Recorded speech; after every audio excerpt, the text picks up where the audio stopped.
करोड़ों दर्शकों का मिल रहा साथ। एमपी की बात एमपी न्यूज के साथ। नमस्कार, आप देख रहे हैं एमपी न्यूज और मैं हूं आपके साथ साक्षी जैन। एमपी की राजनीति में शिवराज सिंह चौहान सबसे सक्रिय नेता हैं। वह दिल्ली रहे या भोपाल, प्रदेश में उनकी सक्रियता बराबर बनी रहती है। लेकिन सोमवार को केंद्रीय मंत्री शिवराज सिंह चौहान अचानक पूर्व मुख्यमंत्री उमा भारती के निवास पहुंचे, फिर कैबिनेट के मंत्री प्रहलाद पटेल के निवास पर पहुंचे तो राजनीतिक माहौल गर्मा गया है। क्या है आखिर पूरी जानकारी, आइए जानते हैं हमारे संवाददाता संदीप मीणा से। संदीप, शिवराज सिंह चौहान की सक्रियता से सियासी पारा बढ़ गया है, क्या है पूरी जानकारी? बिल्कुल, देखिए साक्षी, पूर्व मुख्यमंत्री शिवराज सिंह चौहान अपनी सक्रियता के तौर पर ही पहचाने जाते हैं और वो लगातार मध्य प्रदेश हो या फिर राजधानी दिल्ली हो, वो लगातार सुर्खियों में रहते हैं। और जिस तरीके से हाल ही में उन्होंने सोमवार के दिन पूर्व मुख्यमंत्री उमा भारती और कैबिनेट मंत्री प्रहलाद पटेल के घर जाकर मुलाकात की ही, और इस मुलाकात को लेकर जैसे ही सोशल मीडिया पर ये तस्वीरें वायरल होने लगी, उसके बाद ही सियासी गलियारों में चर्चाओं का बाजार भी गर्म हो गया।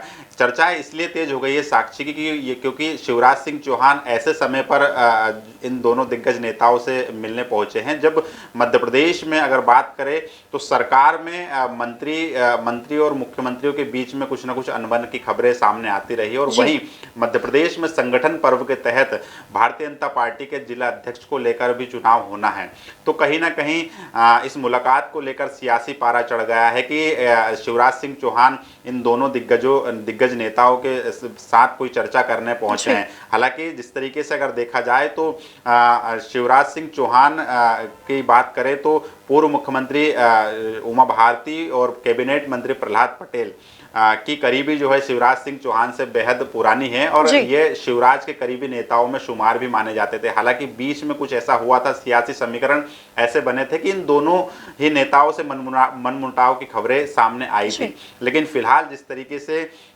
दोनों नेताओं से शिवराज सिंह चौहान ने मुलाकात की, उसके बाद से सियासी पारा चढ़ा हुआ नजर आ रहा है। अगर बात करें उमा भारती की तो सबसे पहले जिस तरीके से शिवराज सिंह चौहान साक्षी हर दिन की शुरुआत पौधारोपण से करते हैं, उसी तरीके से वो श्यामला हिल्स के पास में स्मार्ट सिटी पार्क में पौधारोपण करने गए थे। और वहीं पास में उमा भारती का बंगला था, तो कहीं ना कहीं शिवराज सिंह चौहान पूरे लाव लश्कर के साथ में उमा भारती से मुलाकात करने पहुंचे। वहां पर शिवराज सिंह चौहान का अपने ही अंदाज में उमा भारती ने स्वागत किया और बंद कमरे के अंदर दोनों नेताओं के बीच करीब 15 से 20 मिनट तक चर्चाएं चली। और ये चर्चा की खबरें जो है जब जैसे ही मीडिया की सुर्खियों में छाई तो कहीं ना कहीं चर्चाओं का बाजार गर्म हो गया है और कई तरह के कयास लगाने लगे। राजनीतिक पंडित जो है इस मुलाकात को अपने अपने चश्मे से देखने लगे।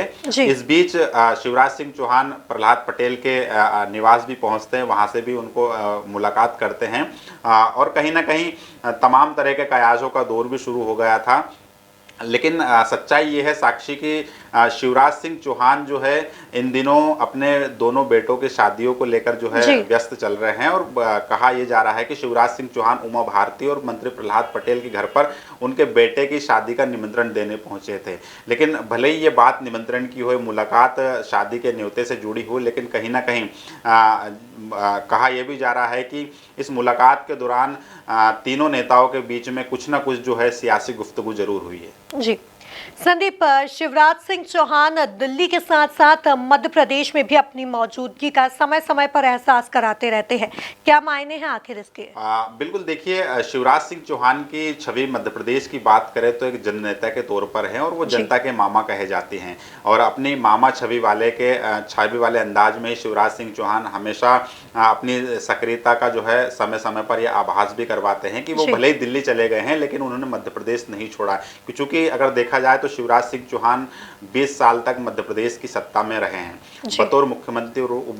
बतौर मुख्यमंत्री उन्होंने सरकार चलाई है। तो कहीं ना कहीं अगर देखा जाए तो शिवराज का जो जनसंपर्क है यही जो है उनकी एक ब्रांड वैल्यू को भी बनाता है। और लगातार उनका जो सादगी भरा अंदाज है वो समय पर मध्य प्रदेश में देखने को भी मिलता है। वो कहीं भी जब मध्य प्रदेश के प्रवास पर आते हैं तो वो कहीं भी आम लोगों से मुलाकात करने पहुंच जाते हैं, चाय के ठियों पर चुस्कियां लगाते हुए नजर आते हैं या फिर किसी व्यापारी से या फिर फिर सड़क पर चलते किसी भांजे भांजियों से वो है दुलारते हुए नजर आते हैं। तो कहीं ना कहीं ये उनका ही अपना एक अंदाज है, और जो ये अंदाज ही उनको मामा बनाता है। तो कहीं ना कहीं शिवराज सिंह चौहान जिस तरीके से 20 साल तक मध्य प्रदेश की सरकार उन्होंने चलाई है, और जिस तरीके से उन्होंने सत्ता देखी है मध्य प्रदेश की, भले ही वो दिल्ली पहुंच गए हैं साक्षी, लेकिन वो जनता को समय समय पर ये मैसेज देते हैं अपनी मौजूदगी दर्जा कराकर कि भले ही वो राजधानी दिल्ली में चले गए हैं, लेकिन मध्य प्रदेश में ही हैं, वो मध्य प्रदेश को छोड़ना नहीं चाहते, और मध्य प्रदेश की जनता के लिए वो हमेशा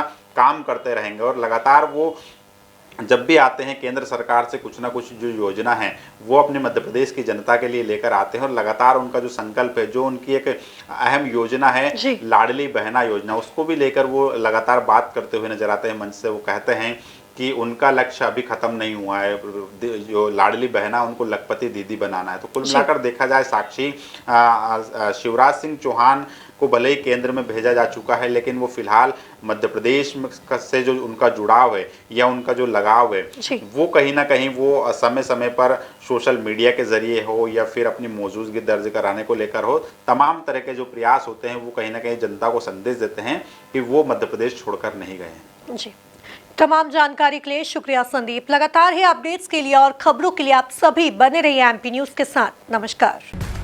करोड़ों दर्शकों का मिल रहा साथ, एमपी की बात एमपी न्यूज के साथ।